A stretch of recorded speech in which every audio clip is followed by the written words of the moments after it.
कल है ना बेटा, कल हमने जो किया था क्लास 10 से, वो ये किया था कि भारत में ब्रिटिश साम्राज्य, भारत में ब्रिटिश साम्राज्य। तो हमने ये पढ़ा था, एक रिव्यू ले लेते हैं कितना हमने पढ़ा। हमने पढ़ा कि 1600 ईस्वी से लेकर अंग्रेज जो हमारे यहाँ आए, उसके बाद व्यापारी बनकर आए थे, व्यापार के लिए आए थे, लेकिन उन्होंने धीरे धीरे क्या कर लिया, यहाँ पर एकाधिकार कर लिया, अपने साम्राज्य का विस्तार कर लिया। और सबसे पहले जो अंग्रेजों ने हमारे यहाँ जो अपने अंडर में लिया, वो कौन सा प्रांत था? बंगाल। कौन सा प्रांत था वो? बंगाल। कब हो गया था उनके कब्जे में? 1757 में। प्लासी की लड़ाई हुई थी 1757 में, तब ये बंगाल उनके अधीन हो गया था। इसके बाद 1764 में बक्सर की हुई, इसकी हुई थी बक्सर की लड़ाई। इसके बाद तो इन्होंने एरिया डेवलपमेंट किया अपना, ठीक है। आगे पढ़ते हैं कि भाई 1757 से फिर हमारी एक बात आती थी 1857। ये प्रथम स्वतंत्रता संग्राम रहा हमारी तरफ से, प्रथम क्रांति रही है हमारी तरफ से आजादी के लिए। लेकिन इसमें ये था कि क्या हम 1857 की जो क्रांति हुई, क्या उसके लिए हम वेल प्रिपेयर्ड थे? हम तैयारी करके बैठे थे? नहीं, हमारी ऐसी कोई तैयारी नहीं थी कि हम अंग्रेजों को यहाँ से भगा पाए। तैयारी थी तो अलग अलग हिस्सों में थी हमारी तैयारी की। भाई कहीं भी वहां से आंदोलन हो गया, कभी वहां से हो गया। हुआ क्या था बेटा, इससे पहले कि थोड़ी सी मैं आप लोगों को जो कल की क्लास में नहीं बता पाया था, वो आज बताता हूँ। 1854 की बात है, 1854 की बात है। इसमें क्या हुआ था? इसमें क्या हुआ था बेटा, एक वुड डिस्पैच नीति अपनाई गई थी। कौन सी नीति अपनाई गई थी? वुड डिस्पैच नीति। लॉर्ड मैकाले उस समय यहाँ के गवर्नर हुआ करते। कौन? Lord Macaulay. लॉर्ड मैकाले यहाँ के गवर्नर हुआ करते थे। तो लॉर्ड मैकाले ने क्या कहा कि भाई यहाँ पर जो भारत में है ना, भारत में लगभग हमारे 3.5 लाख सैनिक जो थे अंग्रेजों की सेना में थे, उनके मात्र थे 90,000। 3.5 लाख हमारे और उनके कितने? 90,000। तो ये जो भारत के जो हमारे अपने जो सैनिक थे, लेकिन काम किसका करते थे? अंग्रेजों का। काम किसका करते थे? अंग्रेजों का। तो इस लॉर्ड मैकाले ने यहाँ पर क्या काम किया? इन्होंने अंग्रेजी शिक्षा को बढ़ावा देने का काम किया। कौन सी शिक्षा को? अंग्रेजी शिक्षा को बढ़ाने का। यानी कि भारत में अगर अंग्रेजी शिक्षा जो आज आप लोगों को इंग्लिश पढ़ाई जा रही है, तो लॉर्ड मैकाले की वजह से ही आप लोगों को पढ़ाई जा रही है।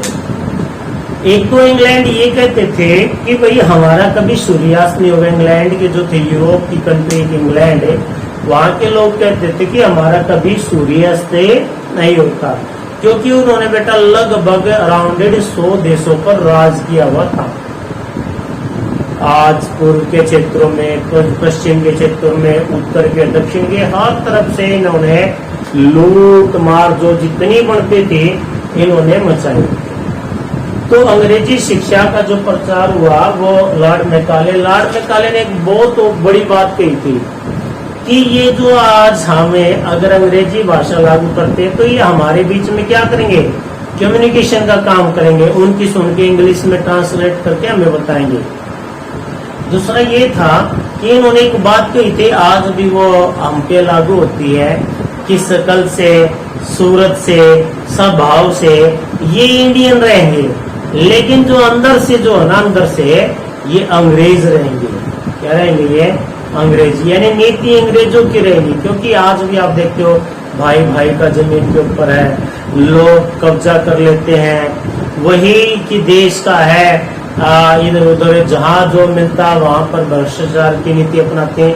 ये सारी चीज सारी अंग्रेजों के बीज बोए हुए हैं, जो आज भी हमारे मनों में है, आज भी हमारे दिलों में है। गरीब को काटना, मारना, उसको लूटना, ये नीति तो नीति थी, लेकिन आज भी हमारे समाज में, हमारे देश में बहुत सारे एक व्यक्ति हैं, बहुत सारे कुछ एक व्यक्ति हैं जो हमारे समाज को, हमारे देश को बदनाम करने पर लगे हुए।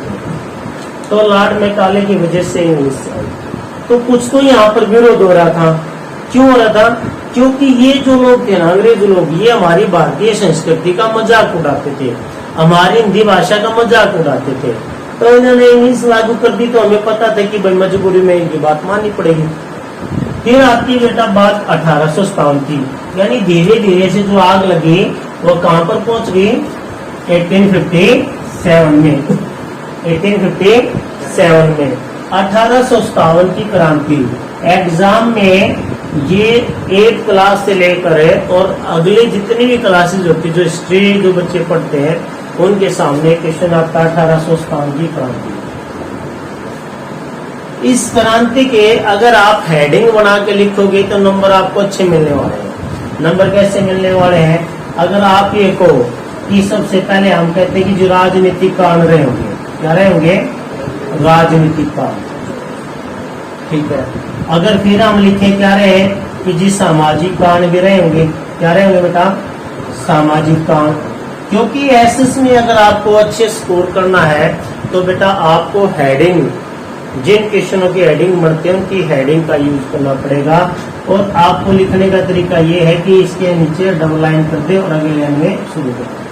सामाजिक कांड और क्या लिख सकते हैं हम? धार्मिक कांड। और इसके साथ साथ हम एक और जोड़ देंगे बेटा, क्या जोड़ देंगे? सैनिक कांड। क्या जोड़ देंगे इसमें? सैनिक कांड।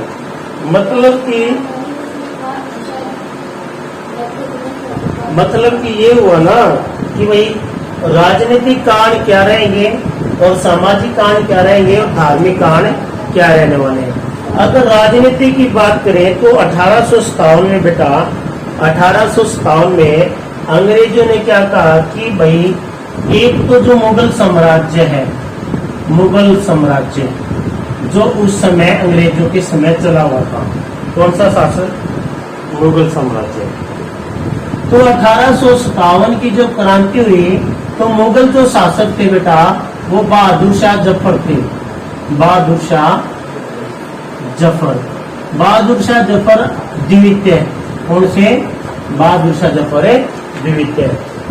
तो एक तो इन्होंने कहा था कि लाल किले से मुगलों को निकलना होगा, लाल किले से मुगलों को निकलना होगा। दूसरा क्या था कि जब तक इनका शासक थे हमारे ऊपर तो इनके नाम के सिक्के बनते थे। सिक्कों पर मुगल साम्राज्य के जो सम्राट हुआ करते थे, नवाब हुआ करते थे, उनके नाम से वो सिक्के जारी होते थे।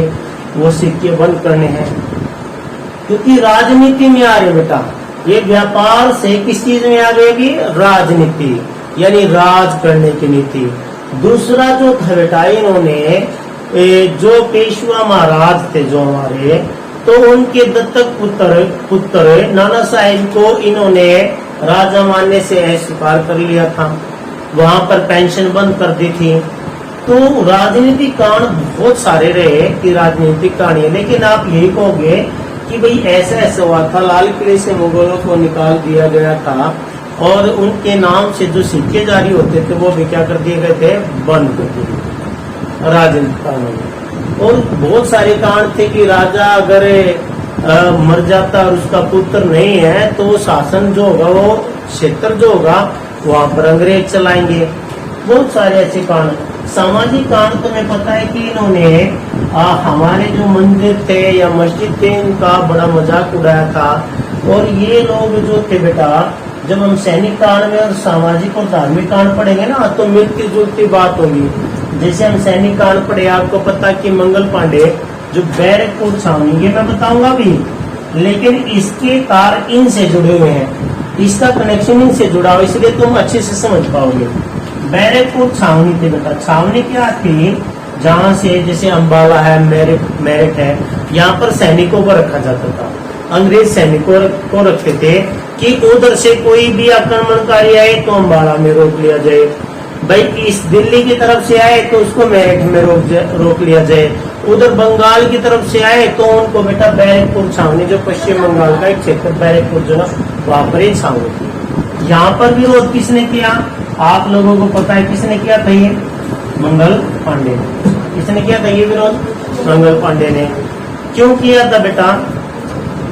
ग्रीस कार्टेज यानी कि चर्बी वाले कारतूस, जो सुअर और गाय की चर्बी का लेप लगा होता था ताकि वो सॉफ्ट रहे, और उसको किससे खोला जाता था? कारतूस को मुंह के द्वारा खोला जाता था।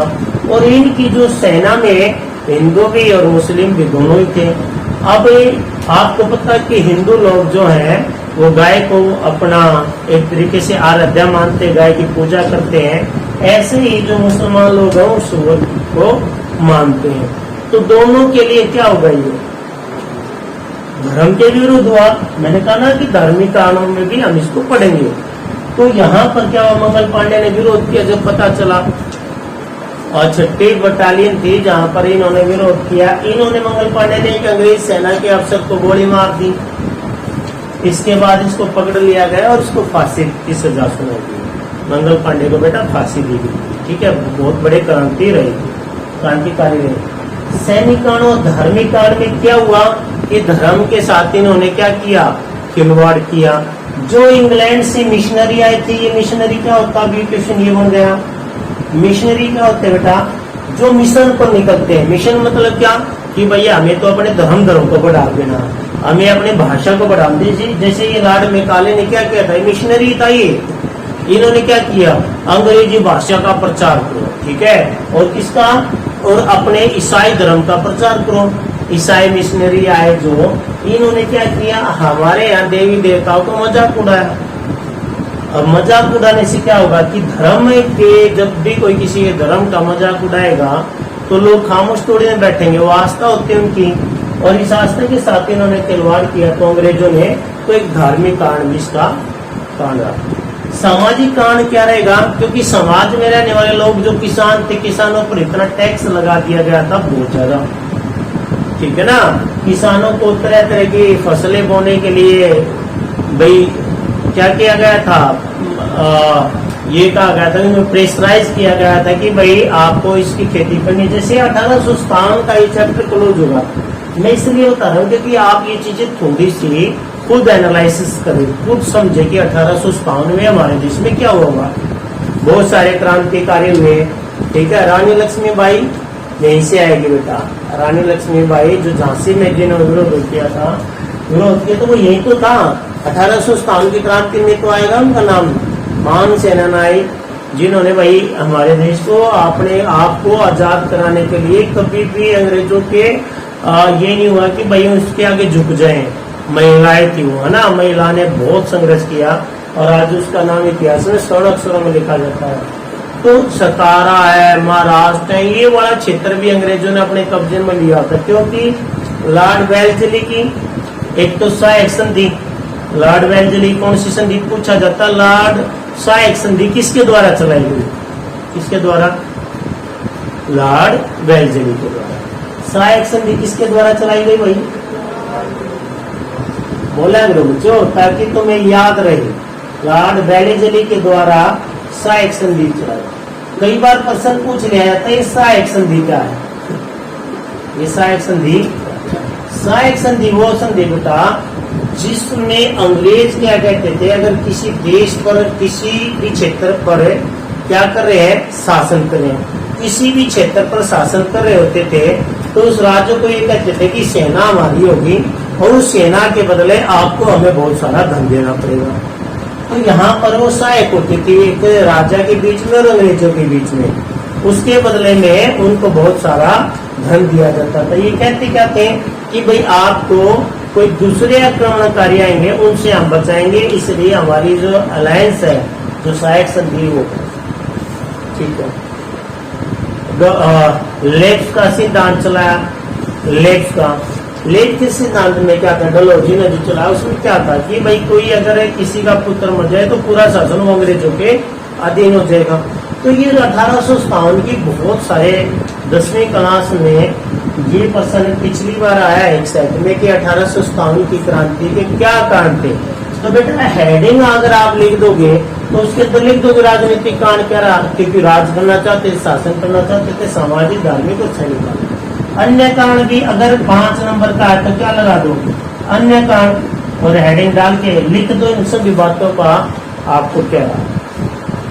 1857 की क्रांति के बाद 1858 में, क्या भाई 1858 में, तो बेटा 1858 में क्या हुआ, 1858 में बेटा ये हुआ कि जो कंपनी अब तक जो ईस्ट इंडिया कंपनी हमारे देश में शासन करी थी, कौन सी, ईस्ट इंडिया कंपनी, जो अब तक अपने देश में जो था व्यापार के जरिए शासन कर रही थी, तो 1858 में जब इंग्लैंड को ये लगा कि हमारे हाथ से तो हिंदुस्तान चला जाएगा, तो वहां पर क्राउन का शासन आ गया। क्राउन का मतलब क्या बेटा, ताज, ताज मतलब है, ताज किसके सिर पर होता है, सम्राट, तो सम्राट का शासन हो गया। यानी कि अब जो है जो भी काम होंगे वो कौन निर्धारित करेगा, इंग्लैंड की संसद, यानी इंग्लैंड के सम्राट के लोग वो तय करेंगे कि अब भारत में क्या होगा, तो क्या होगा। इससे पहले किसका शासन था, कंपनी का। तो 1858 में क्राउन का शासन आया।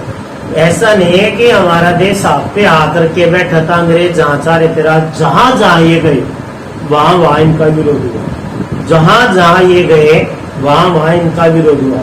अगला जो आपका टॉपिक बनेगा ना बेटा, अगला जो टॉपिक बनेगा वो पता है क्या बनेगा, कि 1857 से 1900 के बीच क्या भारतीयों ने क्या क्या किया, भारतीयों ने क्या क्या किया।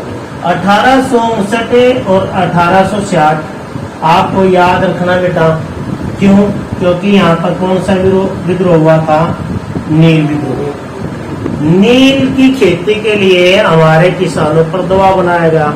यूरोप में जो नील की खेती होती थी ना, नील नील जो ये रंग करते हैं हम, नीला रंग जो होता है, नील सुना होगा ना, नील बेचने के, इसकी बड़ी डिमांड थी यूरोप में। हमारे यहाँ तो बोतल में भर भर के दी जाते हैं अभी, है ना, लेकिन यूरोप में इसकी बड़ी डिमांड थी। और यूरोप के लोगों ने क्या किया, हमारे यहाँ प्रेशराइज किया कि भाई हम नील की खेती, और नील की खेती करने के बाद बेटा फसल वो नहीं रहती, खेती वो नहीं रहती जो हमें उम्मीद होती है, उसको कई सालों तक, कुछ वर्षों तक खाली छोड़ना पड़ता है। अंग्रेजों ने परिषद डाला कि नील की खेती करो, हमारे यहाँ किसान मजबूरी में कर भी रहे थे, बाद में उन्होंने खरीदने से मना कर दिया, क्योंकि इनको यूरोप से, अफ्रीका से इनको ये सप्लाई होने लगी, वहाँ किसान करने लग गए। अब इनका तो इन बेचारों को क्या होगा, ये तो फंस गए, खेती भी करे, खरीदे तो सस्ते दाम पे खरीदे, तो नील विद्रोह किया गया। ठीक है, इसके बाद 1860 से 70 के दशक में आप बताओगे, 1870 के दौर में कहोगे, तो बेटा यहाँ भी कुछ का आंदोलन हुआ। कौन सा आंदोलन हुआ, कुछ का आंदोलन हुआ। अगर 1899 की बात करोगे तो यहाँ बेटा बिरसा मुंडा आंदोलन हुआ।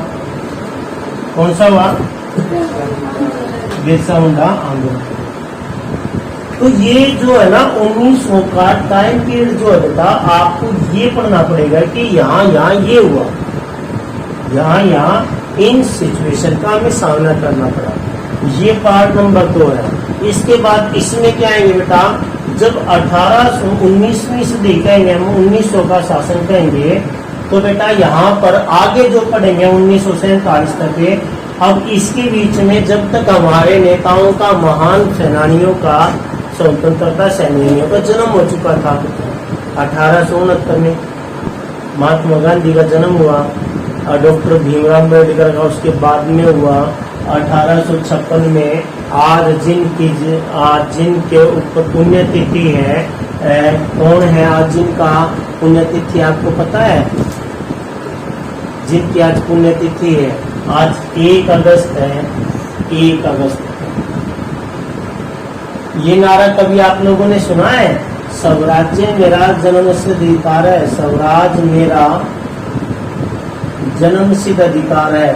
पता है किसने कहा था, और मैं इसे लेकर हूँ, स्वराज्य मेरा जन्मसिद्ध अधिकार है और मैं इसको लेकर हूँ। किसने कहा था बेटा, कुछ याद है ये नारे, कभी सुने हैं, नहीं सुने, नहीं, महात्मा गांधी ने नारा दिया था, करो या मरो, करो या मरो। इसके बारे में नहीं पता। स्वराज्य मेरा जन्म सिद्ध अधिकार है और मैं इसे लेकरूंगा। नहीं, पंडित जवाहरलाल नेहरू का भी नहीं था। ऑप्शन दे दो मैं तुम्हें। लाला लाजपत राय,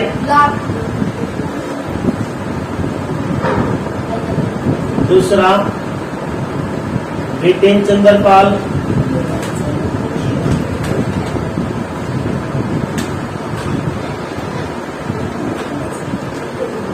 बाल गंगाधर तिलक,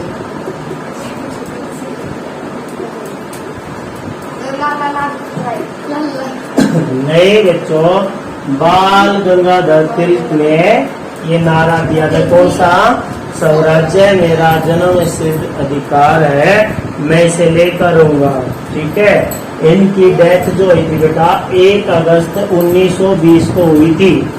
1 अगस्त 1920 को हुई थी। आज उनकी पुण्यतिथि, आज 1 अगस्त है। ठीक है। जिनका जन्म 22 जुलाई 1856 में हुआ था। ठीक है। केसरी नामक अखबार भी इन्होंने निकाला था मराठी भाषा में। मराठी भाषण पेपर में आता है। केसरी अखबार के संपादक यानी केसरी अखबार किन्होंने लिखा? तो क्या लिखोगे बेटा? बाल गंगाधर तिलक। समझ में आई बात? तो केसरी, इनके बारे में एक तो इनका नारा प्रसिद्ध है कि स्वराज्य मेरा जन्म, और ये मराठा एक केसरी अखबार जो है इन्होंने लिखा। ठीक है। तो आज की क्लास में हम क्या करेंगे बेटा? नील विद्रोह के बारे में थोड़ा सा एनालाइज करेंगे अपने बुक से। हुक्का आंदोलन ये किसने चलाया था? ये थोड़ा सा याद रख लो बेटा, राम सिंह ने। किसने चलाया था ये? राम सिंह ने। किसने चलाया था ये? राम सिंह ने। किसने चलाया था ये? राम सिंह ने। राम सिंह हुक्का की क्या लिखेंगे? अगर पूछे कहाँ चलाया था तो आप बताओगे कि ये सब पंजाब में चलाया था। कहाँ चलाया था बेटा? पंजाब में। वैसे तो इसका क्रेडिट जो इससे पहले जवाहर मल को दिया जाता है। जवाहर मल को, किसको? जवाहर मल को दिया जाता है। कुक का क्या था? ये अंग्रेजों के खिलाफ का आंदोलन था बेटा। पंजाब में अंग्रेजों के खिलाफ चलाया आंदोलन था। कुक का मतलब है ये जब अंग्रेजों पर हमला करते थे ना, तो ये हमला करने के बाद क्या थे? जोर जोर से गाते थे और कूक मार के गाते थे। पुकार कूक मार के गाए। तो ये काम किया था इन्होंने बेटा। इनके साथ बहुत अन्याय हुआ था। इनको पकड़ लिया गया अंग्रेजों द्वारा। इनको मार दिया गया, तोपों के सामने अड़ा दिए, तोपों के सामने रखा। तोपों कुछ को फांसी दी गई, कुछ को रंगून भेजा गया। ऐसे बिरसा मुंडा आंदोलन है। पहले इन्होंने ईसाई सीखे, ईसाई धर्म को अपनाया। बाद में इसने ईसाई धर्म को, ये बिरसा मुंडा जो बेटा, इसकी तो पूजा भी की जाती है। ठीक है। इसकी तो पूजा भी की जाती है। इन्होंने कहा था कि मैं भगवान का अवतार हूँ, और इसने भी अंग्रेजों के ना कुछ नहीं चढ़वा दिए थे। तो बिरसा मुंडा आंदोलन, तुक आंदोलन, नील विद्रोह। इसके बाद जो आने वाला है विषय वो बड़ा इम्पोर्टेंट है, क्योंकि अब हम 1900 से 1909 के बारे में पढ़ेंगे। 1905 बंगाल विभाजन, 1905 बंगाल विभाजन, 1907 सूरत का विभाजन। कहाँ बेटा? सूरत का विभाजन है। ठीक है। 1909 पार्लियामेंट तो सुधार। 1916, 1917, 1918, 1919, 1920। अब ये देश को आजाद कराने के लिए बहुत बड़ी मात्रा में हमारे स्वतंत्रता सेनानी ये आंदोलन अब करेंगे। महात्मा गांधी अफ्रीका से भारत लौटेंगे। ठीक है। 1911 में ही रविंद्रनाथ टैगोर द्वारा पहली बार जो दिल्ली अधिवेशन में जनगण मन बांग्ला भाषा में गाया जाता है। ये सारे क्वेश्चन जो आपके लिए इम्पोर्टेंट है, ये अगले वीडियो में आपको मिलेंगे। इस क्लास में आप लोगों को ये पता करना है कि ऐसे सिलेक्ट करना क्या था। ओके,